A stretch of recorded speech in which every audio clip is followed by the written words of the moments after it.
के अभाज्य सदिश के अंदर क्लास डाल दी थी, उस क्लास के आगे से है ना। अच्छा, कौन से नंबर की क्लास होगी ये? शायद ये 20वें नंबर की क्लास होगी ना। तो एक बार जब भी क्लास स्टार्ट हो तो उसका लेक्चर नंबर जरूर बोल दिया करो, मैं बोर्ड पे लिख दूंगा ना, L20 है ना। चेक करना, 20वें नंबर की क्लास होगी शायद ये।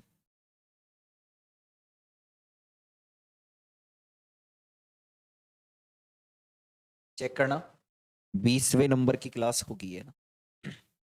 ठीक है, तो अब आप लोग ध्यान देना, हेडिंग लगाओ, प्रतिलोमी जालक के अभाज्य सदिश। अच्छा, दोनों क्लासें ले ली थी ना आप लोगों ने, प्रतिलोमी जालक के अभाज्य सदिश।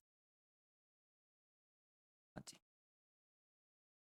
वो दोनों क्लासें ले ली, उसके बाद ही क्लास लेना ना। आइएगा, देखिएगा,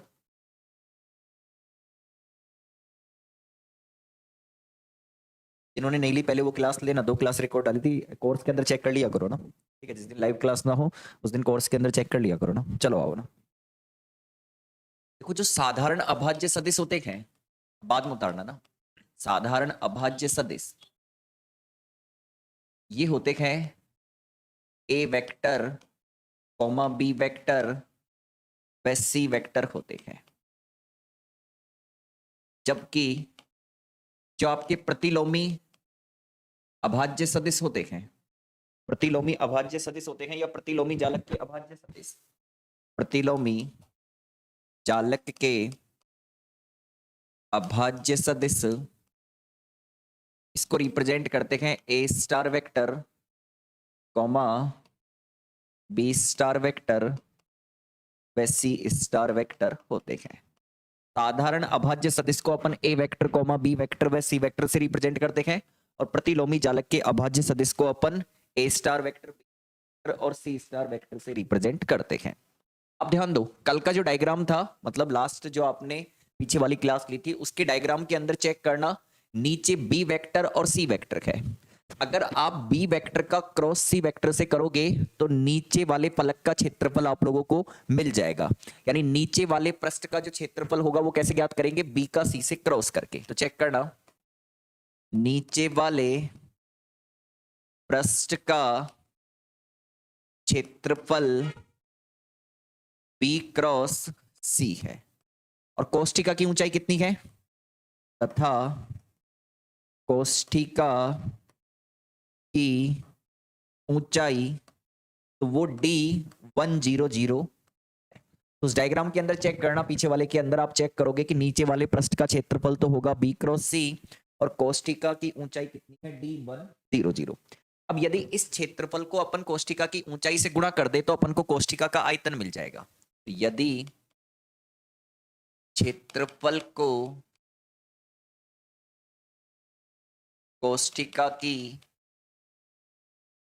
ऊंचाई से गुणा कर दिया जाए, ऊंचाई से गुणा कर दिया जाए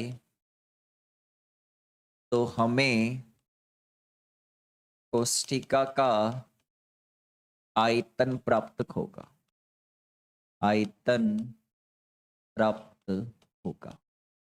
ठीक है, तो आप क्या करो, इस ऊंचाई को गुणा कर दो किससे? B क्रॉस C से, तो अपन को कोष्ठिका का आयतन मिल जाएगा। यानी B इक्वल टू आप लिख सकते हो क्षेत्रफल इनटू कोष्ठिका की ऊंचाई, कोष्ठिका की ऊंचाई। तो V इक्वल टू क्षेत्रफल कितना है? B क्रॉस C, और ये ऊंचाई कितनी हो जाएगी? D100। ठीक है, अब सुनो, इसको देते हैं समीकरण नंबर 1। अब याद करो, आप लोगों ने पढ़ा था जो इससे पहले कि अपन जब कोष्ठिका का आयतन ज्ञात करते थे, अभाज्य कोष्ठिका का आयतन, तो ओमेगा इक्वल टू क्या यूज करते थे? ए वेक्टर डॉट बी क्रॉस सी, ए वेक्टर डॉट बी क्रॉस सी यूज करते थे ना। यानी ऐसे यूज करते थे, बी वेक्टर बराबर, सॉरी बी वेक्टर नहीं, ए वेक्टर डॉट बी क्रॉस सी करते थे तो अपन को आयतन मिलता था। तो आयतन आप कैसे ज्ञात कर सकते हो? ए डॉट बी क्रॉस सी से।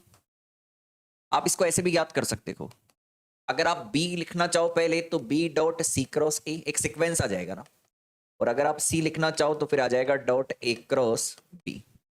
ठीक है, इसको दे देंगे अपन समीकरण नंबर 2, और समीकरण 1 व 2 से चेक करना, समीकरण 1 व 2 से, प्रेम से कट थोड़ा इधर लेने दो। समीकरण 1 व 2 से क्या लिख सकते हैं? 1 और 2 से लिखा जा सकता है कि B क्रॉस C D100 बराबर कितना आ गया?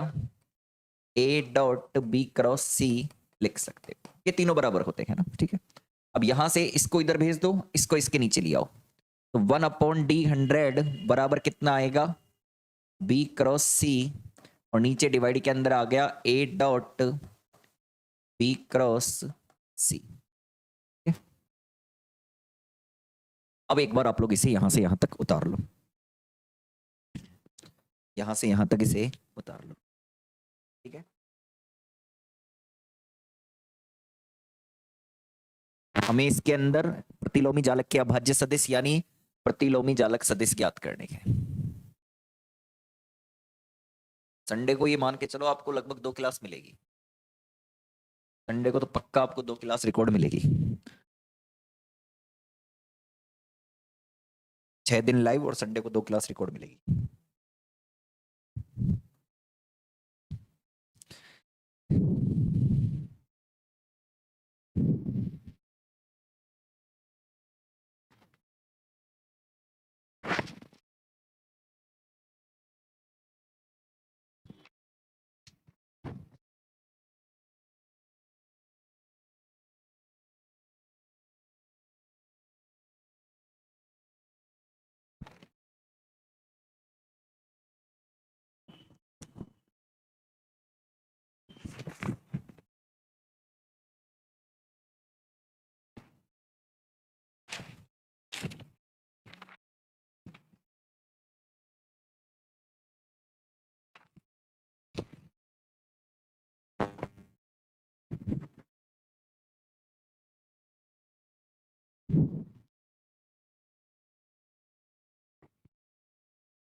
फटाफट लिखते चलो ना।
ठीक है, हाँ जी। अब चेक करना आगे।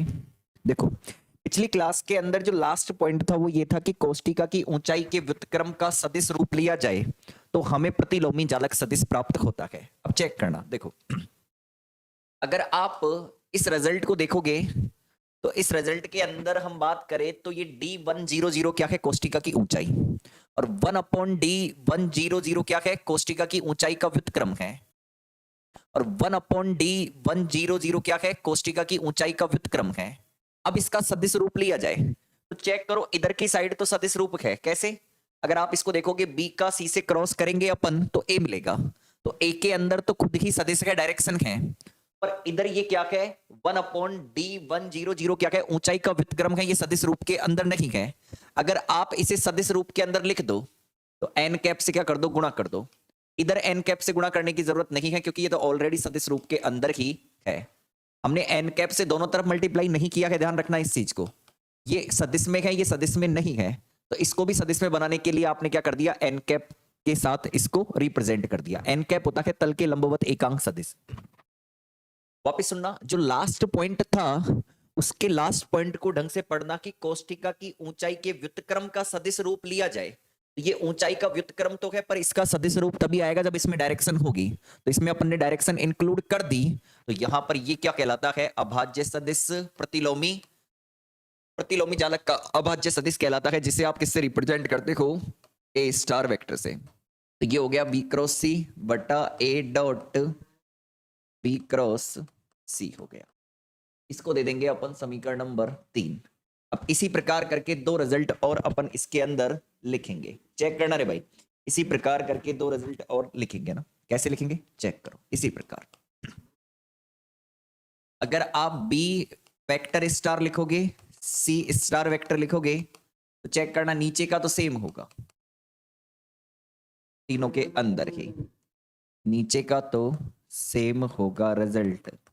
ठीक है, ऊपर का चेक करो, A B C, B C cross A हो जाएगा, फिर सी ए क्रॉस बी हो जाएगा। समीकरण नंबर 4, समीकरण नंबर देंगे 5। तो ये जो समीकरण नंबर 3, 4, 5 है, इन्हीं को क्या कहते हैं अपन, अभाज्य सदिश कहते हैं प्रतिलोमी जालक के। उधर लो, प्रतिलोमी अभाज्य सदिश कहलाते हैं, या प्रतिलोमी जालक के अभाज्य सदिश कहलाते हैं। समीकरण 3, 4, 5 है, ये प्रतिलोमी जालक के अभाज्य सदिश कहलाते हैं। इसके नीचे लाइन भी लिख लेना ये उतारने के बाद में। समीकरण 3, 4 व 5 प्रतिलोमी जालक के अभाज्य सदिश कहलाते हैं।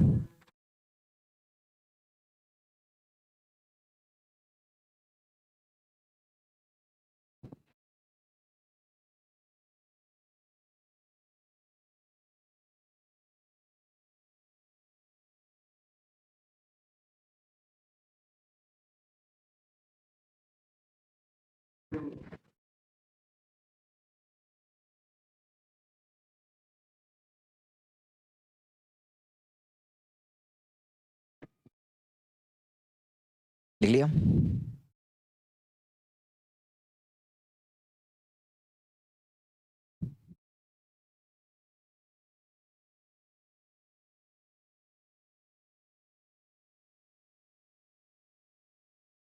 चले आगे लिखो, समीकरण 3, 4 व 5 प्रतिलोमी जालक के अभाज्य सदिश कहलाते हैं।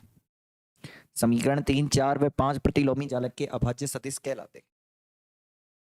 ठीक है, अब सवाल लिखो। सवाल लिखना, सिद्ध करो कि प्रतिलोमी जालक सदिश का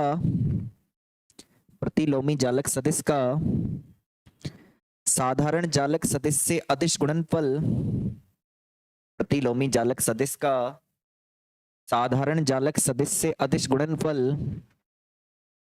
1 या 0 हो सकता है। 1 या 0 हो सकता है। 1 या 0 हो सकता है। ये हो गया। तो अब चेक करना, सुनो है ना, इनका साधारण सदिश के साथ में जब आप अदिश गुणन करो तो वो 1 भी हो सकता है और 0 भी हो सकता है। तो इसका प्रूफ कैसे देंगे, ये तीनों फॉर्मूले। अब चेक करना, समीकरण 1 का ए वेक्टर जो कि साधारण जालक सदिश है से अदिश गुणन करने पर, जब आप ए वेक्टर के साथ अदिश गुणन करोगे तो ये आ जाएगा अपने पास में A vector dot A star vector. यहां से आ गया ए वेक्टर, फिर डॉट बी क्रॉस सी, नीचे तो है A vector dot B cross C, इससे कट जाएगा। A vector dot A star vector बराबर कितना आएगा, 1 आएगा। ठीक है, अब सुनो, अगर इसी प्रकार आप लिखो तो बी वेक्टर का बी स्टार वेक्टर के साथ गुणा करेंगे तो 1 आएगा, और सी वेक्टर का सी स्टार वेक्टर के साथ मल्टीप्लाई करेंगे तो 1 आएगा। अब चेक करो, तो एक तो तब होगा जब खुद के साथ ही क्या करते हैं अपन, अदिश गुणन करते हैं। अब समीकरण 1 का बी वेक्टर से अदिश गुणन करने पर, अदिश गुणन करने पर, तो आप बी वेक्टर के साथ अदिश गुणन करोगे तो B vector dot A star vector, इधर आ गया B vector dot B cross C, नीचे डिवाइड के अंदर है A vector dot B cross C. अच्छा, बी का सी के साथ क्रॉस करेंगे तो ए आएगा, तो ये बी डॉट ए हो गया, ये हो गया ए डॉट बी क्रॉस सी। अच्छा सुनो, तो बी का सी के साथ क्रॉस करेंगे तो ए आएगा ना। चलो या रुको ना, ये तो ऐसे इसको ऐसे रहने दो, बी क्रॉस सी। अब आपको पता है चूंकि ए वेक्टर व बी वेक्टर परस्पर लंबवत है, परस्पर लंबवत है, अगर दो सदिश परस्पर लंबवत होते हैं तो ए वेक्टर का बी वेक्टर के साथ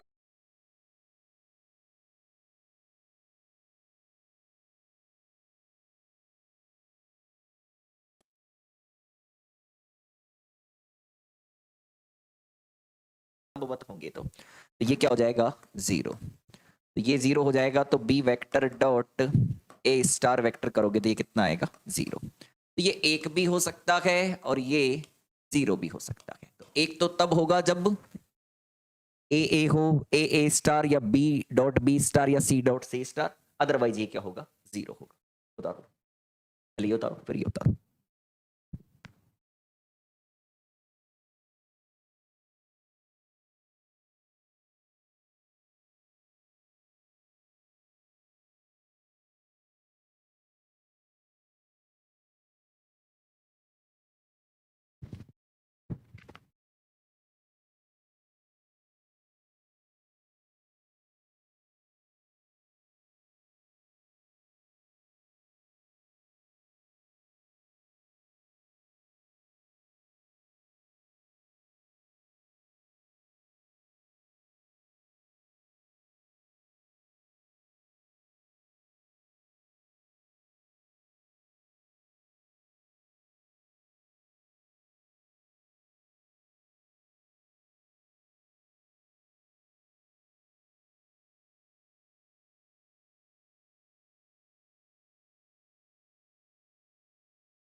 आगे कुछ मत उतारना।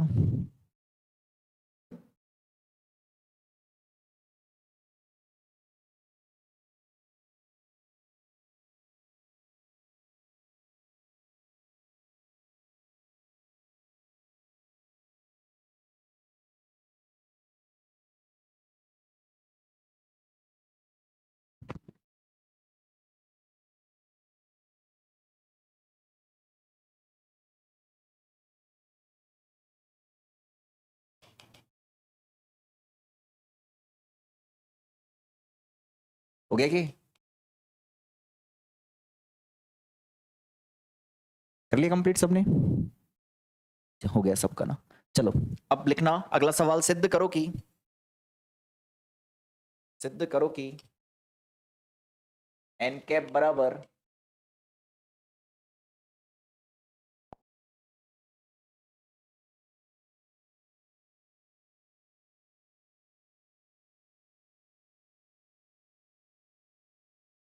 Sigma H K L vector है ना, इसका मोड है। ये सिद्ध करना है, देखो ये सिद्ध करना है सवाल दे दिया।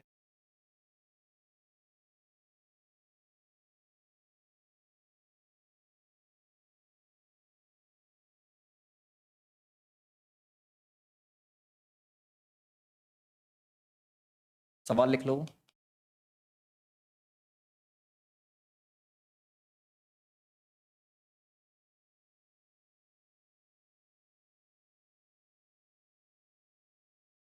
ना होगा ना, देखो आओ, ये हमें प्रूफ करना है H A star vector plus K B star vector plus L C star vector divide के अंदर है sigma H K L vector का मोड। देखो A star vector B star vector C star vector क्या होते हैं? प्रतिलोमी जालक सदिश। जब आप इसका मिलर सूचकांक एच के एल के साथ गुणा करते हो, यानी इसे एच से, इसे के से, इसे एल से, तो हमें प्रतिलोमी जालक तल का सदिश प्राप्त होता है, जिसे निम्न प्रकार से प्रदर्शित करते हैं। इसको व्यक्त किया जाता है sigma H K L vector से, H A star vector, K B star vector, L C star vector. ठीक है, इसे कई जगह जी एच के एल से भी रिप्रेजेंट किया हुआ देखने को मिल सकता है।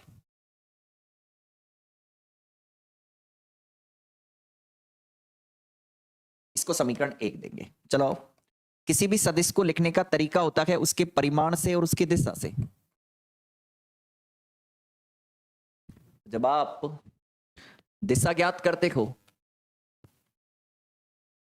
एल वेक्टर डिवाइड के अंदर sigma H K L vector का मोड, समीकरण नंबर 1 से मान रखने पर, 1 से मान रखने पर, जैसे ही समीकरण 1 से मान रखोगे तो यही रिजल्ट आ जाएगा। उतार लो ऐसे कैसे, समीकरण 1 से मान रखोगे तो यही रिजल्ट आ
चलो हो गया। हाँ जी, लिखना इसके नीचे एक लाइन, यहाँ एकांक सदिश एन कैप, यहाँ एकांक सदिश एन कैप, यहाँ एकांक सदिश एन कैप प्रतिलोमी जालक तल के अभिलंबवत एकांक सदिश है।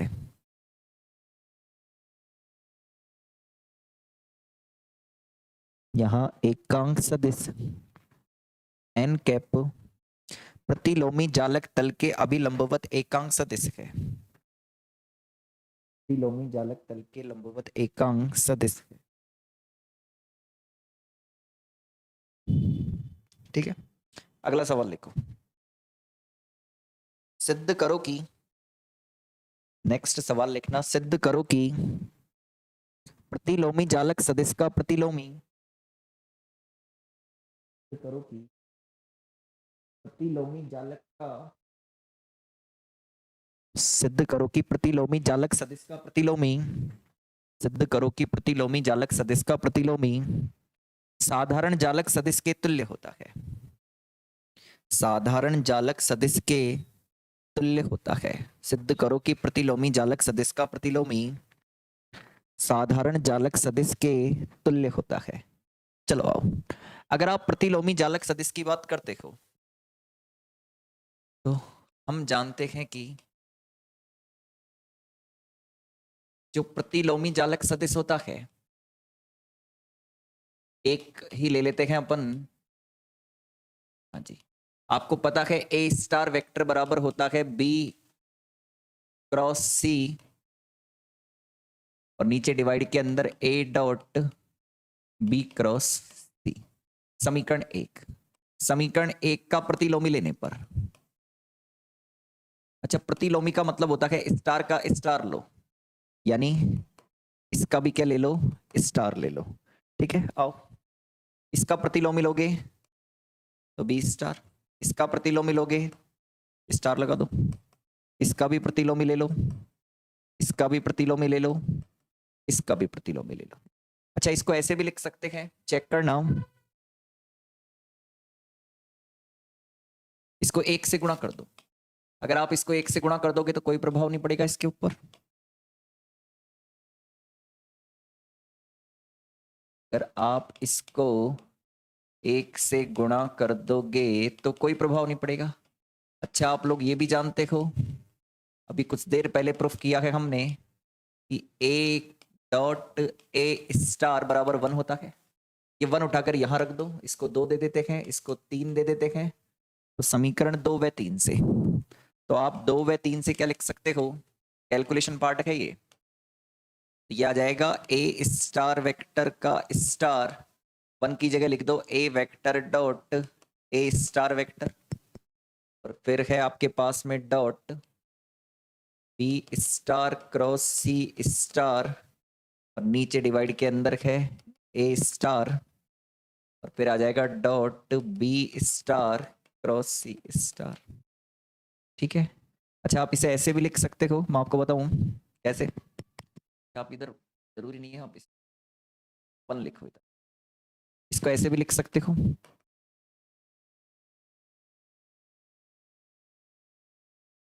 इसको ऐसे भी लिख सकते हो, लगाओ यार इधर तो लगाओ, ठीक है ना।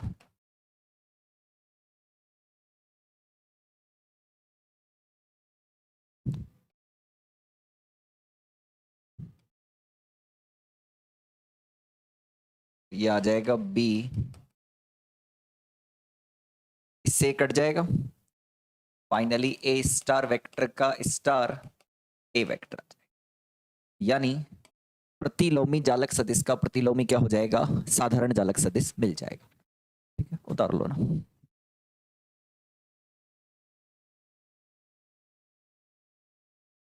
और इसी प्रकार आप ये भी लिख सकते हो, इसी प्रकार बी स्टार वेक्टर का स्टार बराबर B vector, C star vector का स्टार बराबर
नहीं वहां पर फिर वो अगर 1 के साथ डॉट, सुनना, अगर 1 के साथ डॉट नहीं लगाओगे ना तो फिर क्या होगा, यहाँ डॉट नहीं आएगा, यहाँ डॉट नहीं आएगा तो फिर आप इसका इसके साथ डॉट नहीं दिखा पाओगे ना। हालांकि इसके साथ गुणा होगा तो ये डॉट में ही होगा ना, इसलिए आप 1 के साथ डॉट लगा दो, बस ऐसे कैसे रख दिया, इसको इसके साथ लिख दो, ये इससे कट जाएगा, ये आ जाएगा।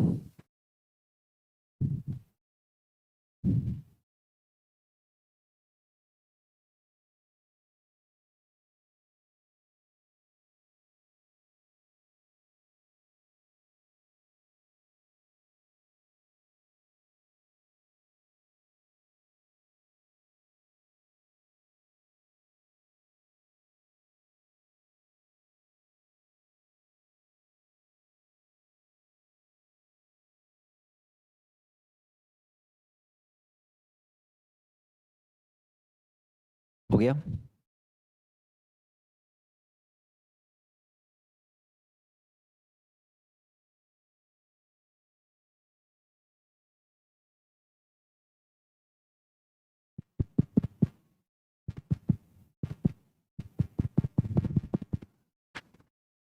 कल खत्म हो जाएगा प्रतिलोमी जालक सदिश।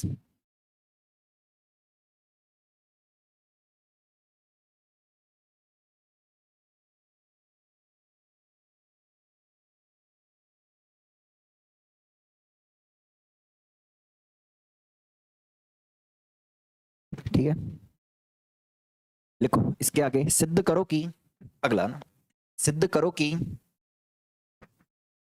प्रतिलोमी कोष्ठिका का आयतन, सिद्ध करो कि प्रतिलोमी कोष्ठिका का आयतन साधारण कोष्ठिका के आयतन का व्युत्क्रम होता है। सिद्ध करो प्रतिलोमी कोष्ठिका का आयतन साधारण कोष्ठिका के आयतन का व्युत्क्रम होता है। प्रतिलोमी कोष्ठिका का आयतन साधारण कोष्ठिका के आयतन का व्युत्क्रम होता है, अर्थात ये लिखना V star equal to 1 upon V, V star equal to क्या लिखोगे, 1 अपॉन V। ठीक है, V star equal to 1 upon V लिखोगे। अच्छा सुनो, देखो अगर मैं आपसे कहूं कि साधारण कोष्ठिका का आयतन, आपके माइंड के अंदर चलेगा कि देखो जो साधारण कोष्ठिका है उसका जो आयतन होगा उसको आप B से लिखते हो, और ये V होता है आपके पास में A vector dot B cross C।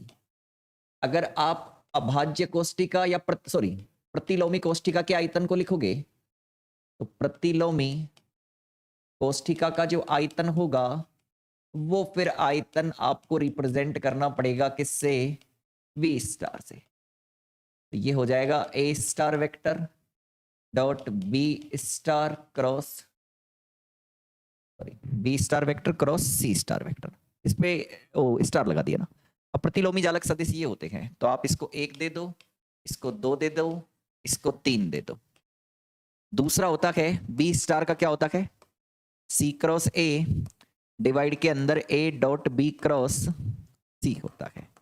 और अगर आप C की बात करोगे तो A क्रॉस B, और फिर ये नीचे आएगा A vector dot B cross C होता है।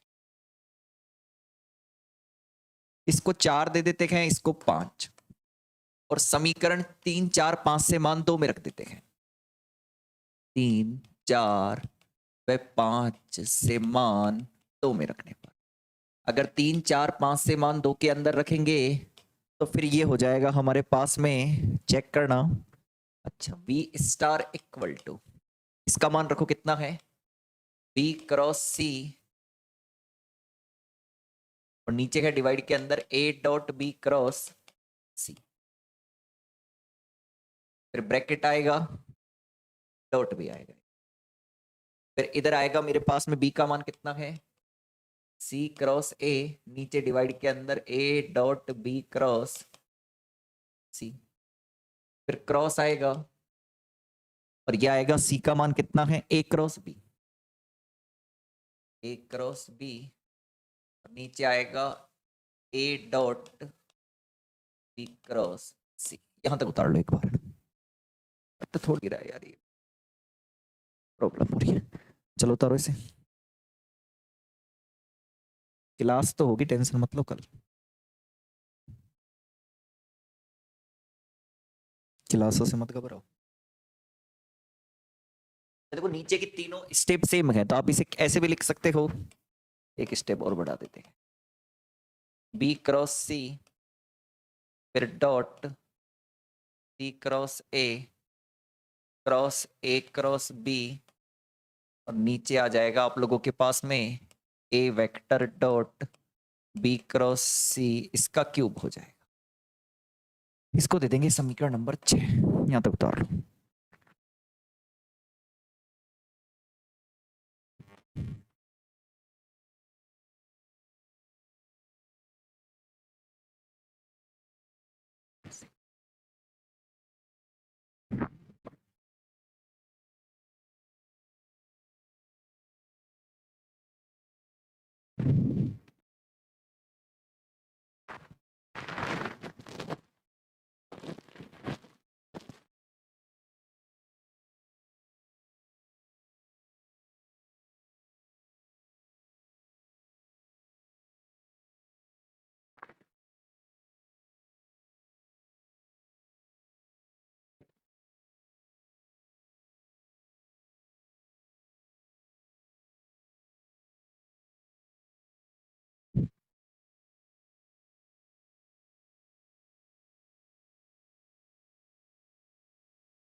इस वीक में खत्म करनी है यूनिट, 20 क्लास हो गई।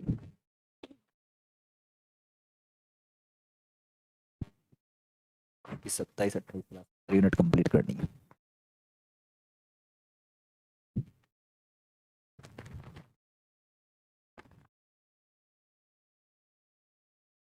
बी पर वेक्टर क्या आएगा, आयतन, आयतन पर कब से वेक्टर लगने लग गया, आयतन पर कब से वेक्टर लगने लग गया।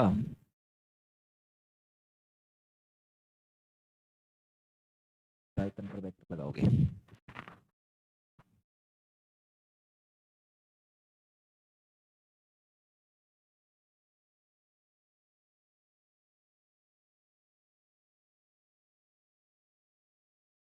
चलो लिख लिया ये।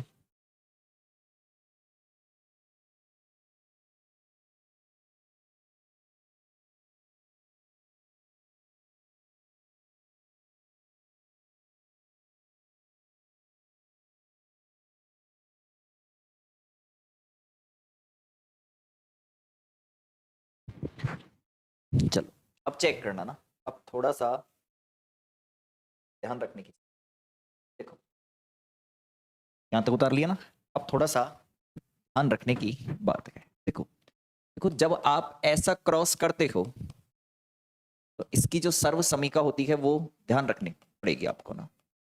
क्या ध्यान रखनी पड़ेगी, देखो आप एक बार ए को बाहर करो और सी का इसके साथ डॉट कर दो,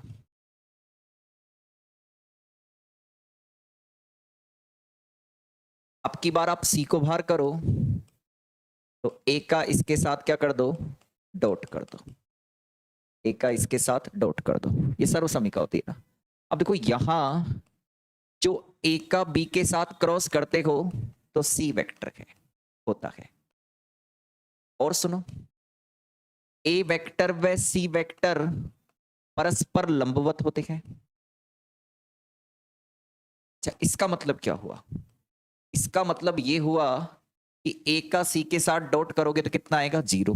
तब चेक करना, अगर मैं A dot B cross C करूं, sorry A dot A cross B करे अपन, तो चेक करो, मैंने क्या कहा है कि ए का बी के साथ क्रॉस करते हैं तो सी होता है, तो ये क्या हो जाएगा सी, और फिर ए का सी के साथ डॉट करोगे तो क्या हो जाएगा, 0, क्योंकि ए और सी क्या होते हैं, परस्पर लंबवत, तो ये 0 हो जाएगा। अगर ये 0 हो गया तो ये वाली स्टेप क्या हो जाएगी, 0, और ये वाली स्टेप 0 हो जाएगी, तो आप क्या लिख सकते हो, आप यहां से लिख सकते हो कि सी क्रॉस ए क्रॉस बी, ये बराबर किसके आ गया, ए वेक्टर, और ये आ गया C dot A cross B. अच्छा, अब और सुनो, काम की बात क्या है, काम की बात ये है कि आपको पता है कि अभी कुछ देर पहले हमने ये भी कहा था आप लोगों को आज की क्लास के अंदर ही कि भाई C dot A cross B ये इसके भी बराबर होता है A cross B, A dot B cross C के।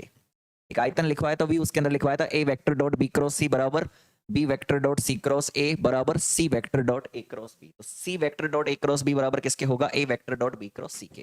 तो आप इसकी जगह ये मान उठा के रख दो, तो finally C cross A cross B बराबर आप ये भी लिख सकते हो ए वेक्टर, और फिर इधर से आ जाएगा सी की जगह, अच्छा इसकी जगह ये आ जाएगा, तो ए वेक्टर डॉट बी क्रॉस सी आ जाएगा। ठीक है, ये सर्वसमी का ध्यान रखिए। ये हो गया आप लोगों का समीकरण नंबर 7। अब 7 से मान 6 के अंदर रख दो, आंसर आ जाएगा। समीकरण 7 से मान 6 में रख दो, तो V स्टार बराबर B क्रॉस C। अच्छा मान रखा इसकी जगह, तो ये है डॉट तो है इधर, जो डॉट है वो डॉट लगा दिया, फिर आएगा A वेक्टर और इधर आ जाएगा आपके पास में A dot B cross C। नीचे डिवाइड के अंदर क्या है, A vector dot B cross C का क्यूब है। अच्छा सुनो, आप जानते हो A डॉट B लिखो चाहे B डॉट A लिखो एक ही बात है, तो आप इसको ऐसे भी लिख सकते हो B स्टार, इसको पहले लिख दो इसको बाद में लिख दो, और सेम स्टेप ये है तो ये स्क्वायर हो गया, ये क्यूब हो गया, तो ये बचेगा V star equal to 1 upon A vector dot B cross C। और आप समीकरण 1 से मान रख दो, अगर आप समीकरण 1 से मान रख दोगे तो फिर आप लोगों को ये भी पता चल जाएगा इसके अंदर कि B स्टार बराबर 1 अपॉन V। यही हमें क्या करना था, प्रूफ करना था। ये सर्वसमी का ध्यान रखने का है और फिर प्रूफ करना है।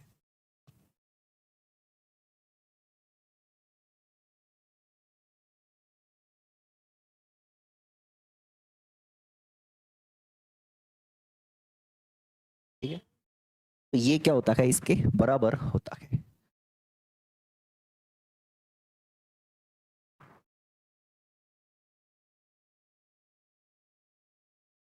ठीक है, तो इसे उतार लेना इसके अंदर, ये ना वो कल अपन तीनों एक साथ कंप्लीट कर लेंगे। ठीक है, तो कल प्रतिलोमी जालक सदिश अपना कंप्लीट हो जाएगा। कोशिश करेंगे इस संडे तक ये वाली यूनिट पूरी खत्म हो जाए, वैसे बड़ी है पर कोशिश करेंगे इस संडे तक इसको फिनिश करने की। ठीक है, चलो आज के लिए इतना ही, मिलते हैं नेक्स्ट क्लास में।